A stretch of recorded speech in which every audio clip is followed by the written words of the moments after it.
This single money mindset silently controlled my life for years, and I didn't even know it was happening. I was doing everything I was told was right, working hard, earning consistently, yet somehow money never stayed long enough to change anything. Every month followed the same pattern. Income arrived, obligations swallowed it, and the finish line always looked the same, empty, not because of laziness, not because of recklessness, but because effort alone was never the problem. The real pain wasn't the lack of money. It was the feeling of running nonstop and staying in the exact same place. As Warren Buffett once said, chains of habit are too light to be felt until they are too heavy to be broken. That invisible chain, most people are still wearing it and calling it normal.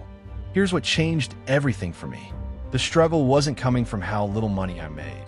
It wasn't caused by rising prices, and it definitely wasn't bad luck. The real enemy was invisible. A survival mindset quietly dictated every decision I made with money. Spend first, rest fast, hope something remains. I was never taught to command money, only to respond to it. Most people don't realize this, but the moment money arrives, your thinking decides its future. Robert Kiyosaki once said, "It's not how much money you make, but how much money you keep." And that truth hit hard, because when your mindset is built for survival, money never stays long enough to change your life. It simply passes through, leaving you exactly where you started. Everything changed the moment I asked a different question. For years, I was obsessed with numbers. How much I earned, how much I needed, how much I was missing. But none of those questions fixed my life. The real breakthrough happened when I stopped asking, "How much do I earn?" and started asking, "How do I treat money when it shows up?" That question exposed everything. Money doesn't disappear by accident. It follows instructions, spoken or unspoken. Most people don't realize this, but the way you handle money reveals the way you think about it. And thinking always comes before results. As Jim Rohn once said, "Formal education will make you a living. Self-education will make you a fortune." That line stayed with me because I realized I was financially trained to survive, but never trained to build. That's when I made 3 uncomfortable shifts that changed everything. The first shift was difficult but freeing. I stopped asking, "What can I buy?" and started asking, "What can this money build?"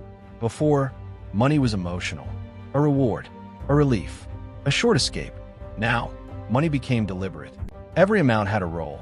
Every decision pointed somewhere. Spending stopped being automatic and became intentional.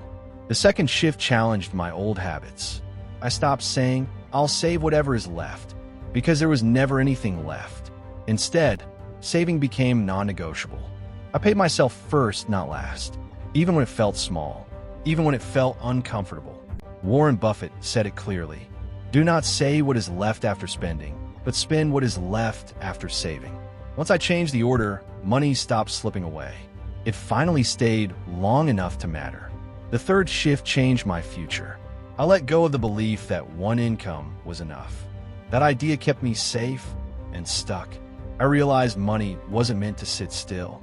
It was meant to grow, multiply, and return stronger. Not overnight, not recklessly, but intentionally. I stopped relying on effort alone and started respecting growth. That's when my mindset moved from survival to expansion. None of these changes were flashy. None of them were easy, but they were powerful. Because when you change how you think about money, money changes how it behaves in your life. And once that shift happens, there's no going back. Most people think they've figured it out after one shift. They believe they're in control. They believe they're making progress. But here's the uncomfortable truth. Most people fail at the second shift, the one that seems simple but separates the struggling from the wealthy. They keep doing the same thing, thinking small changes are enough.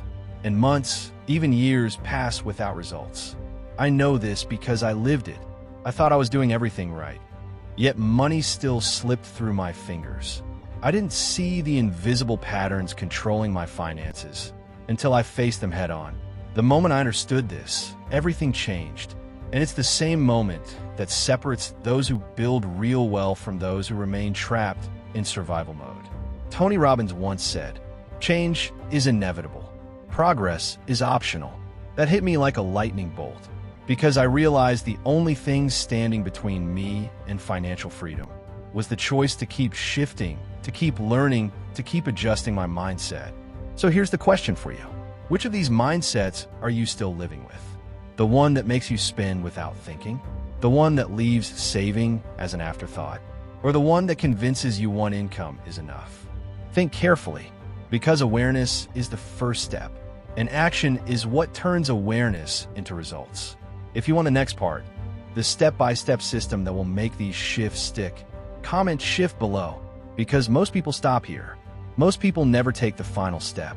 But if you do, you're already ahead of 90% of everyone struggling with money. Remember, the journey doesn't end with knowing. It ends with applying. And this is where your financial transformation begins.